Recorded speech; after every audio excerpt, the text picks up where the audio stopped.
Kapolsek Cinangka dan anggotanya terbukti abaikan laporan bos rental. Buntut kasus penembakan bos rental mobil di res area KM 45 Tol Tangerang Merak, Propam Polri telah memastikan bahwa anggota Polsek Cinangka, Banten, terbukti bersalah.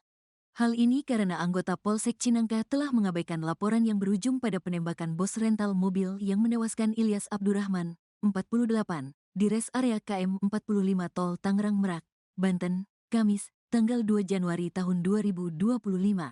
Sebelumnya diberitakan bahwa oleh Agam, putra korban melaporkan kepada anggota Polsek Cinangka bahwa mobil rental milik ayahnya telah dibawa kabur oleh penyewa dan ada dugaan penggelapan. Sesuai hasil pemeriksaan Propam, ditemukan bahwa dua anggota Polsek Cinangka, Brigadir Dery Andriani dan Bribka Dedi tidak melakukan tindakan yang semestinya ketika menerima laporan tersebut. Seharusnya sebagai anggota Polri, dia melakukan pendampingan, tetapi ini tidak. Sehingga dalam pemeriksaan penyidik dari Propam, ini adalah dugaan pelanggaran, ujar Kapolda Banten, Irjen Pol Suyudi Aryo Seto dalam konferensi pers, Senin, tanggal 6 Januari tahun 2025, dikutip dari tayangan Kompas TV.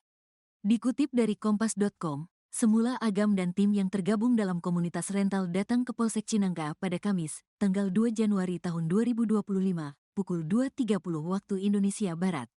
Agam dan teman-temannya diterima oleh dua anggota Polsek Cinangka, yaitu Brigadir Dery Andriani dan Bribka Dedi Irwanto.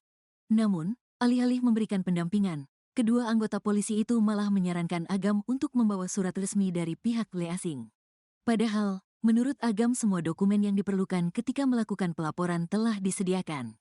Dari Kapolda Banten Irjen Pol Suyudi Aryo Seto juga terungkap bahwa kedua anggota Polsek Cinangka memberikan informasi yang tidak utuh kepada Kapolsek Cinangka.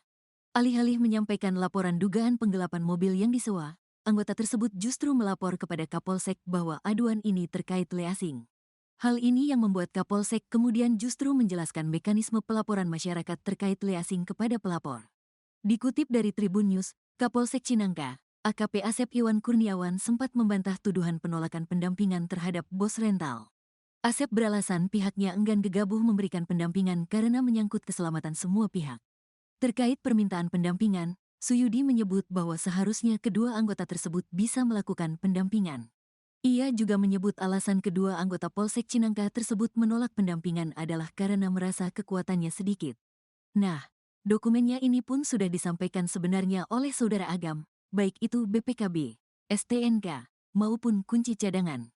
Jadi, seharusnya memang anggota kita itu melakukan pendampingan, tetapi tidak dilakukan karena merasa kekuatannya sedikit, jadi tidak berimbang, kata Suyudi. Menurut Suyudi, anggota polisi yang bertugas piket tersebut sebenarnya dapat meminta bantuan dari Polres atau anggota reserse di Polsek untuk melakukan pendampingan, namun hal itu tidak dilakukan. Seharusnya anggota kita bisa meminta tambahan, ke Polres misalnya, atau anggota reserse di Polsek itu sendiri. Tetapi kenapa itu tidak dilakukan, ujarnya. Dari hasil penelusuran oleh Propam Polda Banten, ditemukan adanya pelanggaran terhadap ketidakprofesionalan Brigadir Dery Andriani dan satu anggota piket lainnya.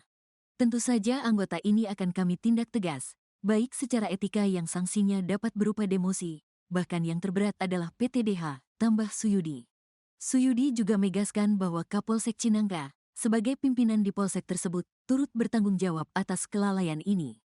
Begitu juga Kapolsek, sebagai pimpinan di Polsek tersebut, dia tidak melakukan pengawasan dan pengendalian dengan baik. Tentunya juga akan kami kenakan sanksi, baik demosi maupun yang terberat adalah PTDH, ucapnya.